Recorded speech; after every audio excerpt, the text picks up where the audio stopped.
ممكن حضرتك تعرفينا بحضرتك يا ماما؟ انا مامي زيزو عبده، اللي هو مشهور بزيزو عبده. شعور حضرتك دلوقتي بعد قرار الإخلاء السبيل؟ طبعا شعور حضرتك دلوقتي قمه السعاده بعد الظلم، عشان ابني كان مظلوم. واحد شباب بتعبر عن نفسها بيتاخدوا يتحطوا في سجون شديد الحراسه، سجون شديد الحراسه، يعني خلوا قل البلطجيه والجماعه دول. فلازم ابني دلوقتي الحمد لله ده ربنا عمل كده، عشان القضاي برضه نزيها لسه زي ما هي، وربنا يبارك لنا في القضاي والحمد لله. ممكن حضرتك توجهي كلمة للرئيس مرسي؟ قول له يا دكتور مرسي، يا دكتور مرسي، دول اولادك اللي انت وقفت في وسط الميدان بتاع التحرير وقلت اولادي وابنائي واخواتي. انت وقفت وقلت كده. انت فين اولادك دلوقتي اللي انت بتحطهم في السجون؟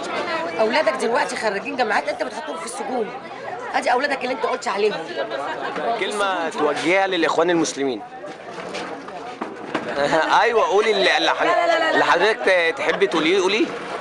قال لهم اعدلوا اعدلوا، عشان احنا بنقول انتوا كنتوا بتعدلوا وكنا فرحانين بيكم ان انتوا هتعدلوا، وبعدين احنا لقينا العكس، الحاجه بتغلى والعكس خالص تماما.